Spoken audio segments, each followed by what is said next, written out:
What's up, YouTube? I'm here to do my prediction video for UFC Fight Night Cerrone versus Edwards. Let's start at the bottom. The first fight is G. Kim versus Melinda Fabian. And to me, Melinda looks just okay. She's got like a 500-ish record. She's basically just a striker with some decent takedown defense. I think G. Kim is the much better fighter overall. I think she's a better grappler and all that. I think G. Kim will get this fight to the ground repeatedly, and I don't know if she'll win by submission, but she'll probably get a decision. I think she just wins, like I said, a unanimous decision for G. Kim. Next is Janelle Lausa versus Aluka Sasaki, and these guys are about even everywhere. I think Janelle might have a slight edge in the striking overall, but I think that the big area in difference is Aluka's got a much better grappling game overall. I think that these guys are both pretty decent wrestler jiu-jitsu guys, but Aluka's just better, like everywhere. I think eventually Aluka will take Janelle's back and probably win by rear naked choke. And if not, he's just going to win a dominant decision because I think he'll be able to get this fight to the ground whenever he wants. So I got Aluka Sasaki winning by either decision or rear naked choke. Next is Matt Schnell versus Naoko Ino. And Naoko Ino, he's a super big prospect from Japan. He's been injured for a while, and hopefully it doesn't affect him too much. Because if it doesn't, I think he can shoot up in the lightweight rankings pretty fast. When I saw him fight, I mean, his grappling looks amazing. Like, whether he's on top or on bottom, he's got submissions everywhere, and he's got great gas tank. I feel like he's amazing at getting fights to the ground. And like I said, I think he'll be in the top 15 as long as he doesn't have any more major injuries that keep him out for a long time. Matt Schnell's probably the better striker, but his takedown defense isn't very good.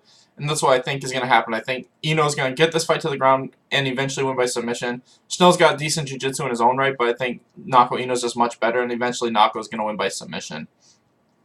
Next, we got Yan, I can't say this chick's last name, versus Vivian Pereira. And Yan looks like a big chick. She's a very powerful striker. But to me, Vivian Pereira just looks like, you know, she was 13-0 before she lost to Tatiana Suarez. And I feel like, you know, Tatiana Suarez is just too strong of a wrestler for most of these low-level chicks. Vivian Pereira was either 2 or 3-0, I can't remember. She's 12 or 13-0 in her career overall. And she's an amazing striker with good grappling, and I think that's what's going to happen. I think she's the better overall fighter. I think she's going to be outstriking Yan a little bit, and if she needs to, she could probably get this fight to the ground and maybe win by submission. So I got Vivian Pereira winning by either decision or submission. Next is Shinso Anzai versus Jake Matthews, and to me, Shinso Anzai fights so much like Yoel Romero. He kind of fights really slow, but he'll hit takedowns here and there, throw big punches when he needs to. Jake Matthews is probably the better guy overall, but I just feel like the wrestling advantage Shinzo's going to have is too big. I think that if he paces himself right and just times the takedowns right, I think Shinzo's going to win a decision. I just feel like Jake Matthews, you know, his takedown defense is decent, but I don't know if it's good enough to stop Shinzo. Shinzo's a really, really good wrestler. And I just feel like this is going to be like a back-and-forth fight, but Shinzo just edges out every round with the wrestling. So I got Shinzo winning by decision. Next is Song Keenan versus Hector Aldana. And Hector, I don't know too much about him. He's 4-0. I don't really understand how he's getting this fight. He doesn't seem like he's this super crazy impressive guy to me.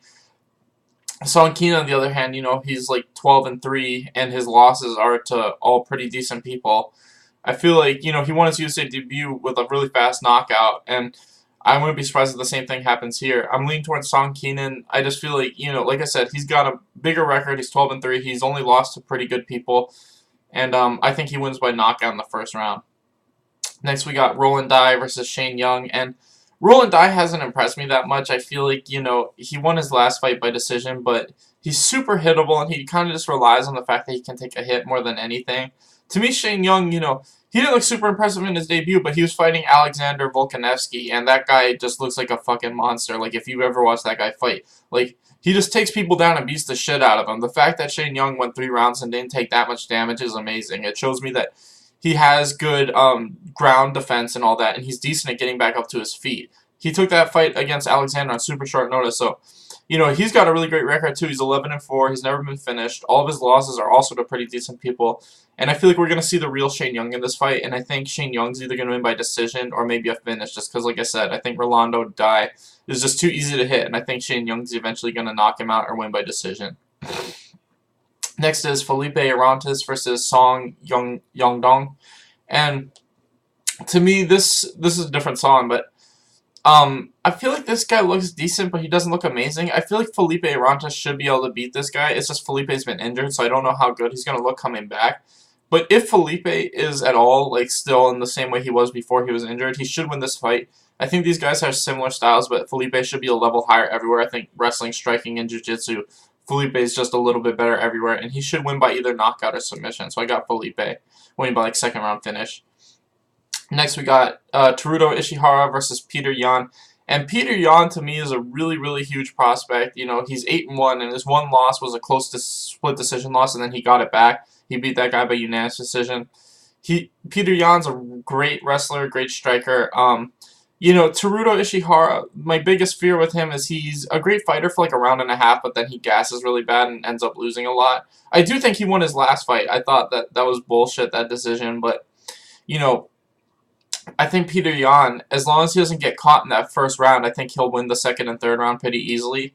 I think, like I said, he can keep the same pace for multiple rounds. You know, he's fought 5 rounds and looked good for all of them. And that's what I think is going to happen. I think the first round will be close, and then I think Peter Yan takes the second and third pretty clearly and wins at least a 29-28 decision. On to the main card. The first fight is Li Jingliang versus Dachi Abe, and this is the same thing as the last fight. I think the first round is going to be dicey, but I think Li's got a huge advantage in conditioning. I feel like Li can keep the same pace for like 3 rounds. The only problem with Li is he kind of swings wild and he gets clipped because of that. I think as long as he can tighten up his striking, you know, he should be able to win this fight at least 2 rounds to 1, or maybe even get a late third round TKO. But I got Li Jingliang winning by either decision or late TKO. Next is Jessica Clark versus Jessica I. And to me, this is basically striker versus grappler. You know, Jessica Clark does have some grappling.